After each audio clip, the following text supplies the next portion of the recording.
Nacido en la calle y con el pensamiento urbano. Enrique González es un cuentista especializado en la técnica de Kamishibai. Este es mejor conocido como Gaito Kamishibaya, un narrador de historias que va regalando optimismo, alegría por las calles de la ciudad.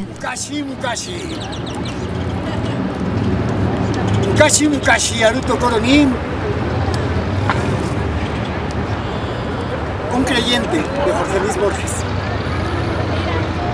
Al atardecer, en los oscuros corredores de una galería de cuadros, se encuentran dos desconocidos. Con un ligero escalofrío, uno de ellos dice al otro: "Este lugar es lúgubre. ¿Cree usted en fantasmas?" "No, yo no", responde el primero. "¿Y usted?" "Yo sí", y desapareció. Mi nombre es Enrique González y soy un Gaito Kamishibaya, es decir, un narrador de Kamishibai. La palabra Kamishibai significa teatro de papel y es una palabra japonesa.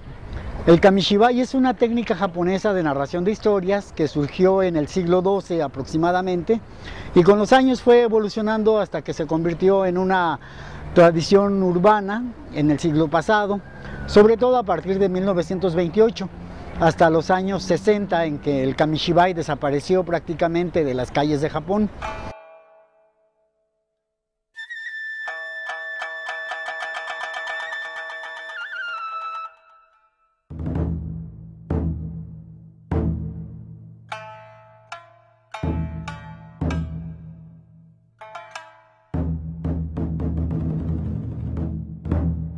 El Kamishibai consiste en un escenario portátil de madera con ilustraciones de una historia que el narrador va contando mientras va cambiando las ilustraciones.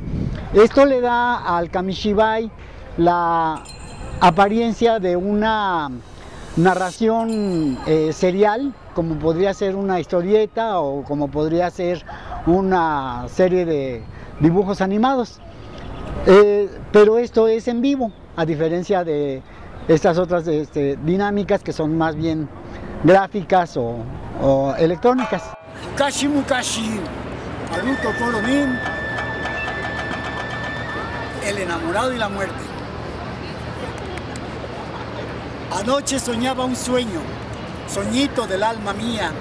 Soñaba con mis amores que en mis brazos les tenía. Los narradores de Kamishibai en el 1928 hasta los años 60 eran vendedores de dulces que andaban con una bicicleta por las calles de Japón, se estacionaban en cualquier esquina, convocaban a la gente por medio de un instrumento que se llama hyoshigi, que es como unas claves. Cuando la gente se reunía, les vendían dulces. Eran dulces que se hacían en el momento. Por ejemplo, tomaban una varita de bambú, la metían en la miel, la revolcaban en azúcar, le ponían colores, unas alitas, unas antenas y vendían una mariposita de dulce. Entonces eran dulces artesanales hechos en el momento, no eran industriales, y una vez que vendían los dulces, acomodaban a la gente detrás del escenario y les narraban una historia. El Gaito Kamishibaya, o el narrador, llegó a ser tan popular en Japón que entre los años de 1928 y 1930 se registraron 5,000 narradores solamente en la ciudad de Tokio.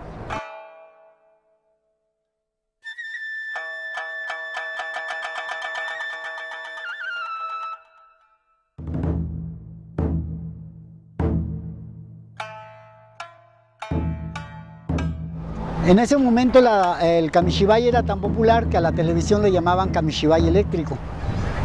Pero entra la televisión, las bicicletas ya no pueden andar por las calles y se va perdiendo poco a poco el Kamishibai.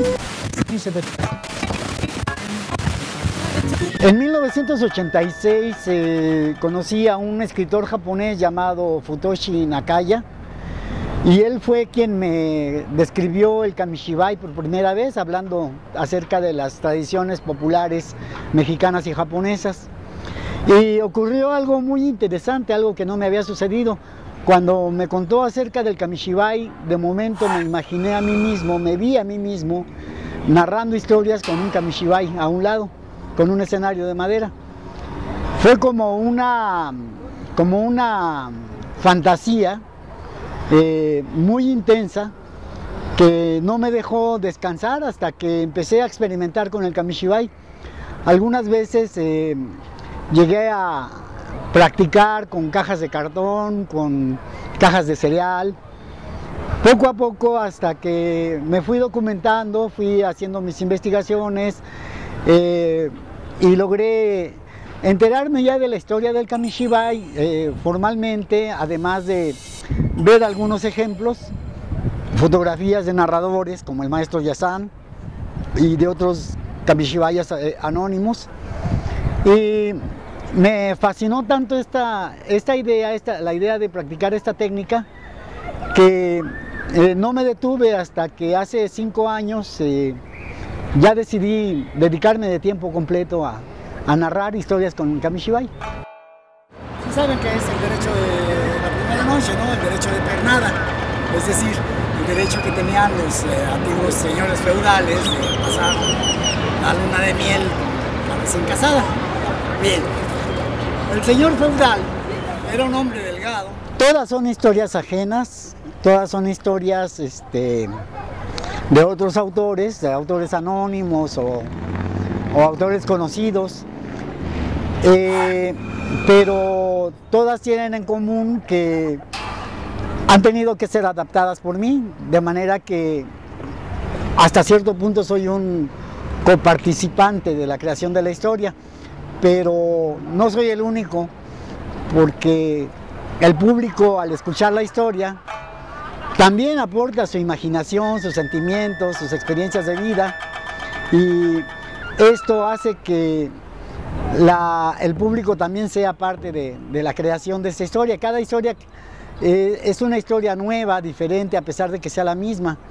El autor la pensó de una manera, yo la interpreté de otra, y el público la va a percibir de otra tal vez. Vete bajo mi ventana donde bordaba y cosía, te echaré un cordón de seda para que trepes arriba, y si el cordón no bastare, mis trenzas añadiría. Ya se sube el caballero, ya se abre la celosía, se rompe el cordón de seda y hasta el suelo se venía. La vida es un conjunto abstracto de experiencias. Ver a cualquier persona en la calle me hace preguntarme, bueno, ¿y este hombre, esta mujer, este joven, dónde vive? ¿Cómo es su casa? Trato de indagar o recrear algunos datos a partir de su ropa, de la manera en que viste, de la manera en que se comporta, en que se mueve, pero más que la reconstrucción de un personaje, está para mí a veces la manera en que esta gente se compromete con su vida. A veces me pregunto, ¿qué es lo que hace que este señor se levante en la mañana y quiera salir a la calle a luchar por un día más, ¿no? ¿Qué es lo que le da el ánimo a esta mujer para tomarse un café y salir corriendo de su casa y llegar a una oficina a trabajar 8 horas? ¿Es nada más la necesidad de la supervivencia o hay algún motivo más intenso, más personal, más trascendental? El tratar de investigar, el tratar de adivinar cuál es este motivo, cuál es esta causa, es lo que me hace pensar en mis propios motivos y mis propias razones para estar vivo.